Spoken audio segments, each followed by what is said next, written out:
Good afternoon, everyone, and thank you for choosing Across the Fence. I'm Will Michael. It is the first Thursday of the month, which of course means we're in the kitchen with Across the Fence. And alongside me today are our chefs as usual, Carolyn Peak from Williamstown, great to see you, along with Marco Aiello from South Hero, nice to see you as well. Good to see you, Will. You viewers know as well as we do that there's someone missing in the kitchen today. It's been 5 weeks since our friend, colleague, and mentor Lynn Jarvis passed away. Lynn died of bone cancer at the age of 79.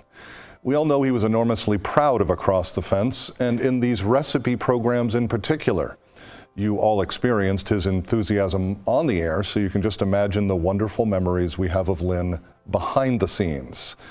Now, Lynn is gone, of course, but he'll never be forgotten by anyone involved in this program, and that includes all of you viewers. He appreciated every one of you. If you ran into him on the street or in the store, he'd always take time to listen or to share a story. So today we're going to take a moment to remember Lynn. Marco is going to light a candle in Lynn's memory, and the warmth of the candle offering support and love to his family and friends, and the light that symbolizes our prayers for a wonderful man who gave so much to so many. And I know, Marco, that there's an interesting story behind the candle. Yes, this candle he acquired in one of his many trips, and I think that Lynn was a very wise man. So I think that this owl candle really represents him, and that way he'll shine his light on all of us. We'll be right back.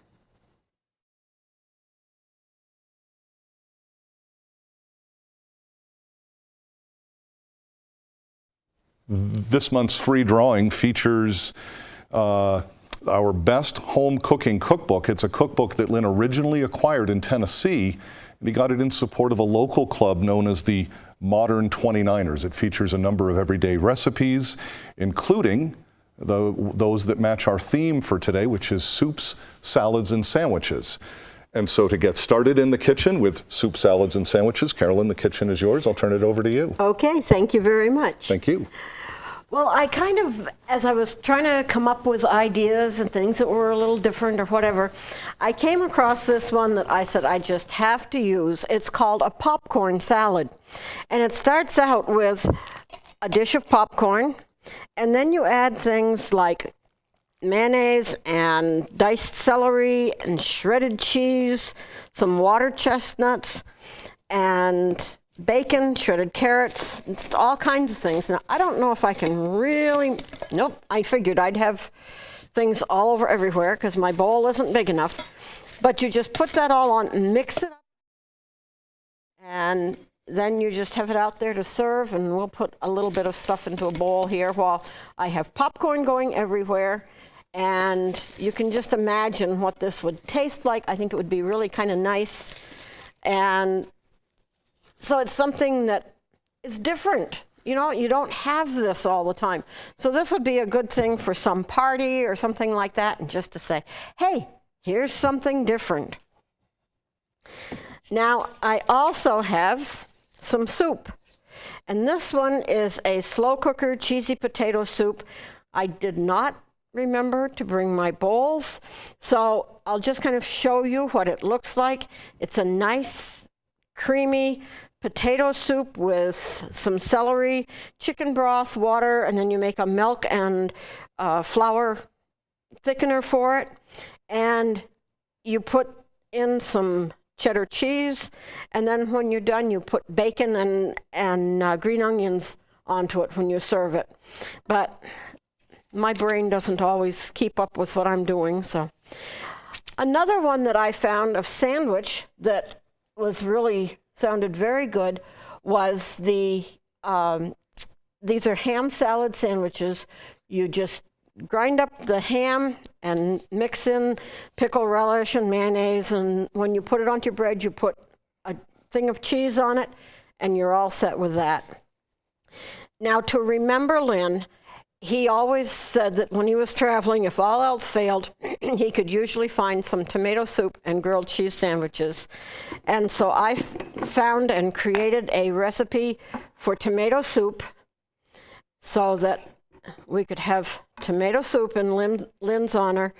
And then I made a variety of cheese sandwiches. I got some artisan bread and some different types of cheeses and just grilled cheese sandwiches and tomato soup. And if you set this out and then you put some hot chocolate ready, then you're going to have friends for life anyway. Well, I gotta tell you that this popcorn salad is really intriguing, and I'm really looking forward to trying it later. Okay. Okay, thank you, Carol. Yep, and thank you, Marco. Okay, so Deb Plumley, who is normally our third chef, couldn't join us today. However, she wanted me to let you know, viewers, that 4 of her recipes will be included in the handout that we will let you know how to get at the end of the show. Her Monte Cristo sandwich, sweet potato chipotle soup, Swedish pancakes, Swedish yellow pea soup will be included along with some extra recipes that we'll have there for you. So now that I have your attention with those yummy sounding recipes, I want to start with a viewer recipe from Virginia Long from Sheldon, Vermont for her chicken, corn, and bean soup. This recipe is delicious, it's budget friendly, it's nutritious. The chicken and beans are an excellent source of protein. In here, there's also celery that you can see there, carrots, onion, corn, and spices, and then you add some milk during the cooking time. So it's a heartier soup. It's still yet nice and light, and I think it's a perfect recipe for this cold weather days. Thank you so much, Virginia, for sharing this recipe with all of us. So to go with this soup, I thought a BLT wrap, which is somewhere between a salad and a sandwich, so it's healthy and light, yet a tasty alternative to a bread sandwich. These are so easy to put together. It only takes a 10-inch flour tortilla and your regular BLT ingredients. So you can see here that there is lettuce, tomatoes, of course crispy bacon, because everyone loves bacon, and some mayo, Dijon mustard, and voila.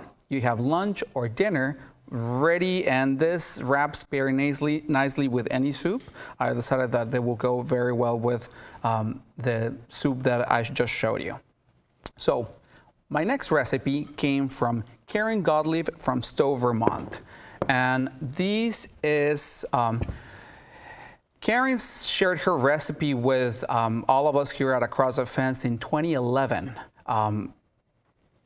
And it's her Portuguese kale soup. We featured it in January of 2012, and after 7 years and some modifications, I thought it was worth bringing it back because it's a hearty soup full of vitamins and excellent to bring you back to health from a cold. In fact, they call it Portuguese penicillin.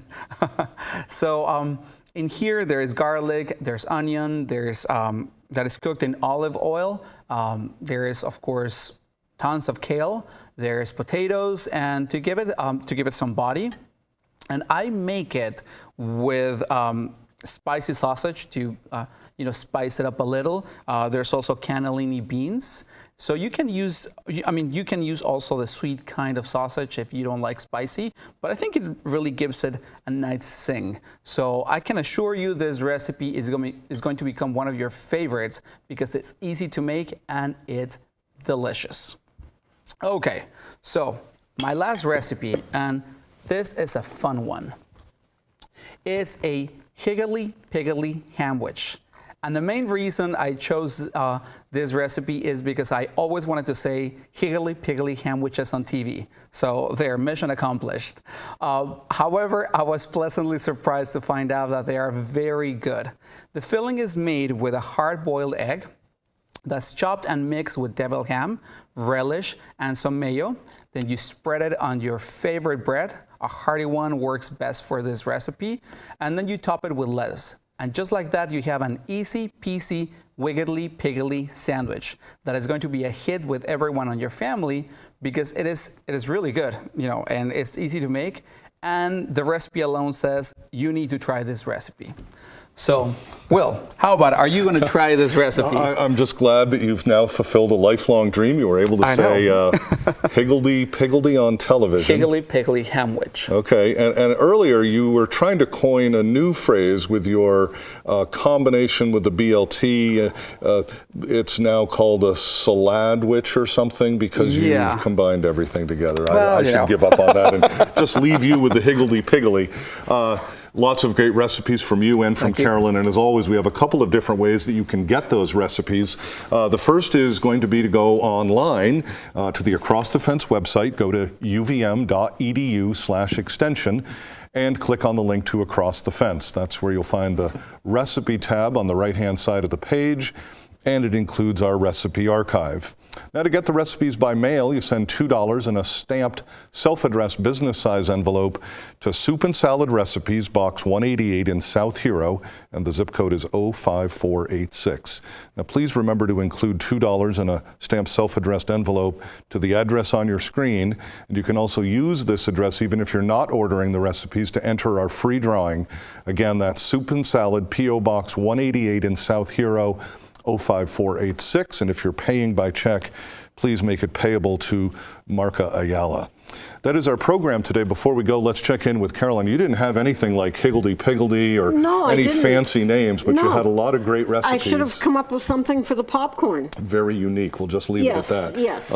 Let's point out before we go that what happens with a lot of this food? Our viewers know that some of it's consumed in the studio, but briefly, what happens to the leftovers? Well, things that nobody wants to take home with them go to the shelter in Barrie, the Samaritan shelter, and we just leave that all off for them, and they are very, very glad to receive it. So it doesn't get thrown away. It gets used by other folks who need it. And they provide reviews, of course, because they're going to watch the program. Right. That is our program for today. Of course, we know you have choices, so thanks for choosing us. From our chefs and our director, Roger Lewis, I'm Will Michael, inviting you to join us back here each weekday afternoon for another visit Across the Fence.